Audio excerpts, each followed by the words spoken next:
Sir ఒకటి sir, బలవంతమైన ప్రేమ ఎన్నాళ్ళు ఉంటది? ఇష్టంగా ఉండే ప్రేమతో ఆయన కోసం దెబ్బలు తిని అరెస్ట్ అయిన నోవాటల్లో బంధించబడినటువంటి వ్యక్తులు గాని, పొలాలు హ్మ్. అమ్ముకొని, కార్లు వేసుకొని, బ్యానర్లు, ఫ్లెక్సీలు కట్టుకొని హైదరాబాదు, విజయవాడ నుంచి హైదరాబాద్, విజయవాడ, గుంటూరు తిరిగినటువంటి అభిమానులు గాని, ఈ రోజు ఈ రోజు ఎంత ఇబ్బంది పెట్టగలరు? ఎన్ని రోజులు? ఒక 2 ఏళ్ల? 3 ఏళ్ల? సార్ కానీ దీనికోసం అన్ని కులాల వాళ్ళు కొంచెం ఓపికగా ఉంటారేమో గాని సార్, ప్రభుత్వం 3 ఏళ్లుండగా కాపు సామాజిక వర్గం మాత్రం ఆయన్ని వదిలి బయటకొస్తుందంటే దాని అర్థం ఏంటి? అన్నిటికీ మేము తెగించున్నాము. లేకపోతే మేము పౌరుషానికి బతుకుతున్నాము.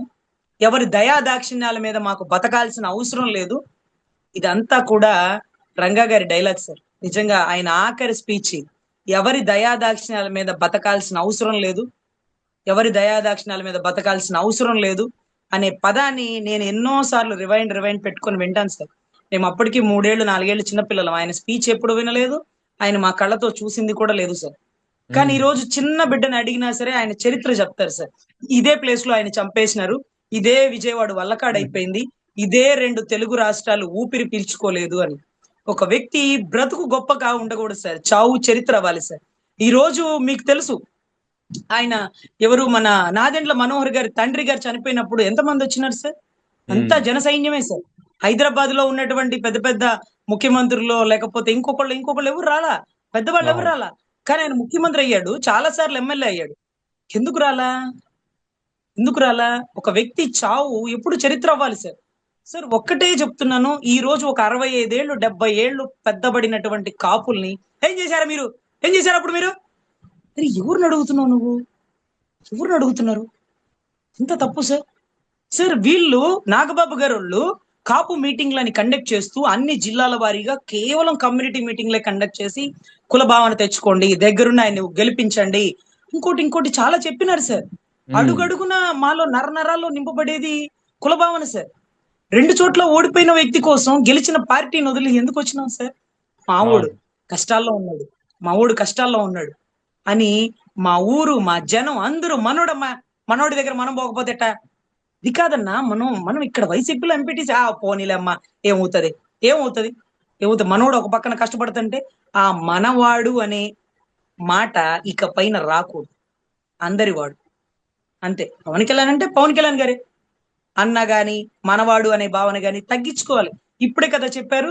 ఇక అన్న అనే ఫీలింగ్ కూడా చిన్నగా తగ్గించుకొని, గౌరవ డిప్యూటీ సీఎం సార్ అంతే. Deputy CM sir. అందరితో పాటే. పెద్దన్న పాత్రలు, లేకపోతే కుల భావన తెచ్చుకోండి.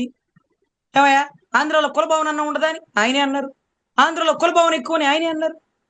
2 మాటలు ఆయనవే. "ఒక్కులానికి అంటగట్టకండయ్యా నన్ను" అని ఆయనే అన్నారు. "రే కాపు, ఒంటరి, బలిజ, మీరందరూ ఏం చేస్తున్నారు? మీరందరూ అనుకోండి. నన్ను ముఖ్యమంత్రి చేయాలనుకుంటే అవుతాం. మీ కులంలో ఒకడు ముఖ్యమంత్రి అవ్వాలని మీకు లేదా? అనుకోండి అయిపోతా." అవుతావు. ఓర్పేది?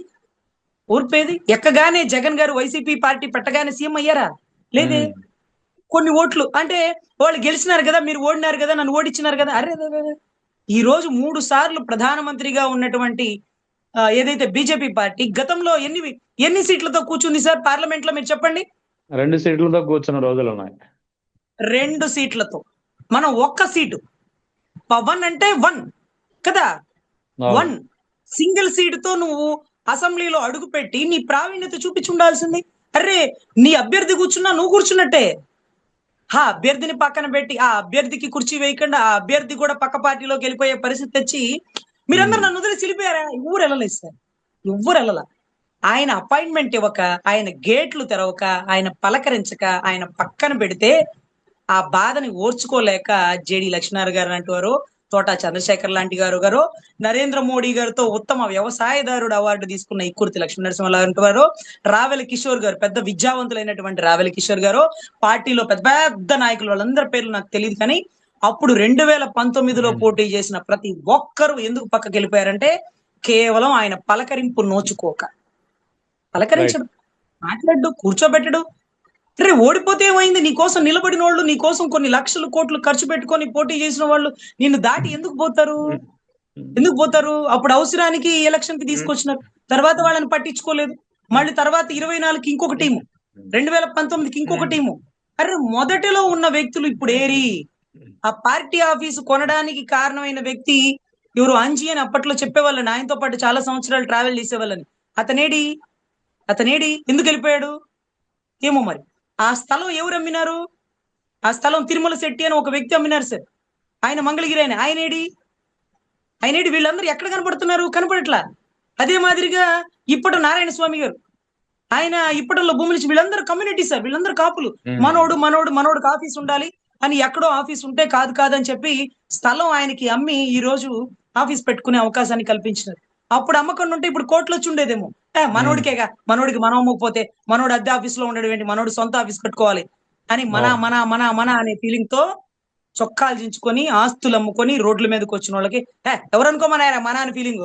కులభావన ఎందుకు వస్తుంది? రాకూడదు. ఒక కులానికి నన్ను అంట కట్టకండి. ఏదో అందరితో పాటు ఆ కులంలో పుట్టే అంత మాత్రానికి బా బాగుందన్నా. నెక్స్ట్ జనరేషన్ కి మంచి మెసేజ్.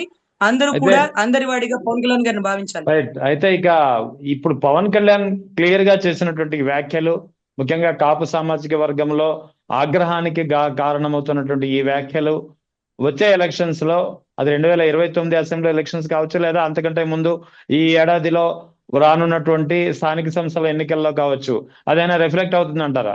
చెప్పలేం సార్. ఇప్పుడంటే కాపులు పెద్దన్న పాత్ర పోషించారు కాబట్టి ఏదో కొద్ద, రేపటి రోజు అందరి వాడు కాబట్టి అందరూ దగ్గరుండి పెద్దన్న పాత్ర పోషించి ఆయన్ని దగ్గరుండి గెలిపించి సీఎం ని చేయొచ్చు. ఇప్పుడైతే డిప్యూటీ సీఎం ని చేయగలిగినారు కాపులు నిలబడి. రేపటి రోజు అందరూ నిలబడి ఆయన్ని సీఎం స్థాయిలో చేసుకుంటారేమో. ఎలక్షన్స్ ఎలా జరుగుతాయి మనం చెప్పలేం, కానీ ఎవరి పాత్ర ఎంత వరకు అనేది ఆయన మాటల ద్వారా, ఆయన కోపాగ్నితో ఉండేటటువంటి భావజాలం ద్వారా కొంతమంది మనసు నొచ్చుకుందేమోనని భావించాలండి.